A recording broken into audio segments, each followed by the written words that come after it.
Good morning, જય શ્રી કૃષ્ણ, હર હર મહાદેવ. કેમ છે બધા? મજામાં જશો? ખાવા પીવાની મજાની લાઈફ. વાગ્યા છે 10:30. થોડુંક કામ આવી ગયું એટલે આપણે ઓફિસ બંધ કરીને આપણે જઈ રહ્યા છીએ અત્યારે કાલાવડ. મગફળીના બાસકા લેવા જવાના છે ઘટ્યા ને એટલા માટે મગફળી ભરી રહ્યા છીએ અત્યારે ને થોડુંક બાસકા ઘટ્યા તો લેવા માટે કાલાવડ જવાનું છે તો જઈએ છીએ. ચાલો. 5 hours later. આપણે આવી ગયા છીએ ભાઈ કાલાવડથી કોથળા લઈને. મગફળી ભરવાની હતી ને તો કોથળા લેવા ગયા હતા. અને જો આજે આ લીલી મગફળી ઊભી છે મોટા બાપાને, એની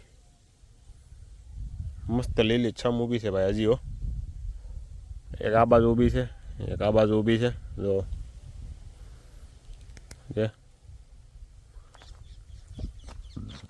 અને આ બાજુ કાળી શેરડી છે થોડી. અને બાજુ આજે પપૈયા તો આમાં કેટલા છે, ઝાડવું પડી જાય ને એટલું વજન હશે આમાં. 20 કિલો જેટલા હશે કદાચ આમાં પપૈયા. આમાં છે, એની બાજુનું છે, એમાં છે, પણ પાકતા નથી, કાચા છે બધા. તો છે. ચાલો, આ રીતે એની મોજ છે ભાઈ વાડીની. રોજ ઉઠીને વાડી આવતું રહેવાનું ફર્સ્ટ ક્લાસ.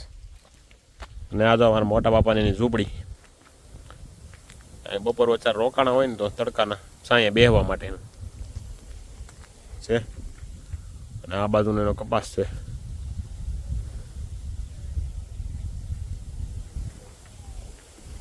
ચાલો. અને આ તો આપણે ટેબલની સુવિધા બેસવાની ફર્સ્ટ ક્લાસ. જો મસ્ત બેસવાનું, એને બેઠા બેઠા આવા નજારા જોયા કરવાના, મજા જ આવે ભાઈ. કંટાળો જ ન આવે વાડી આવીને તો. અને એ સામે છે અમારા માતાજીનું મંદિર. જો અમારા ગામની ફરતે ભાઈ આવા ડુંગરો છે ફરતા, જો છે ફરતી સાઈડ ડુંગર આવશે. એ બાજુ જો આ બાજુ પાછળ પણ જો છે. જો પવન ચક્કીનું પાંખડું દેખાય ને એની એ ઓલી બાજુ છે ડુંગરની. ખાલી મોઢું જ દેખાય પવન ચક્કીનું, બાકી તો બાકીનું ડુંગરમાં દટાઈ ગયેલી છે. એવું છે ભાઈ. ચાલો, બાકી તમારા ગામમાં ભાઈ પવન ચક્કા કેવાક લાગ્યા એ કમેન્ટ જરૂરથી કરજો. અમારે તો ભાઈ ગામની ફરતે પવન ચક્કીઓ લગાવી દીધી છે બધે ઠેર ઠેર. અને આ ભાઈ તો ગુવાર ગૌઢો થઈ ગયો છે.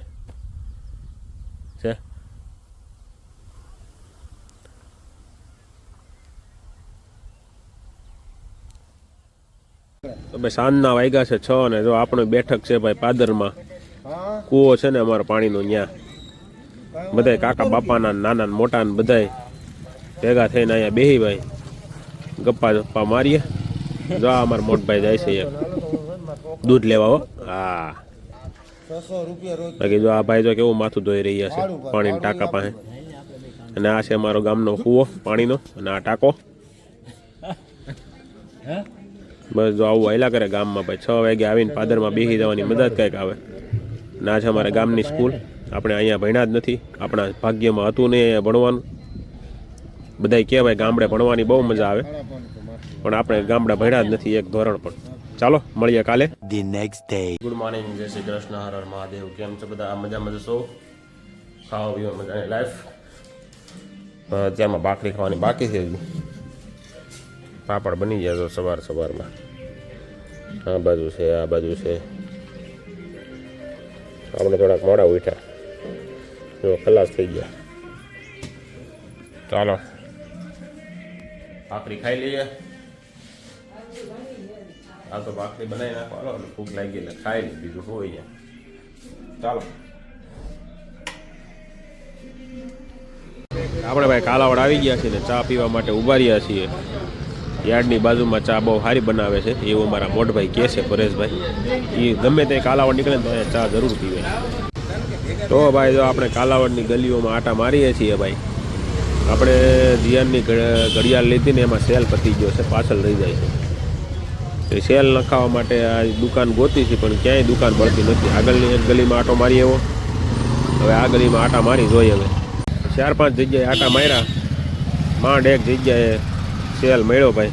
ફાઇનલી ઘડિયાળમાં સેલ નાખી દીધો.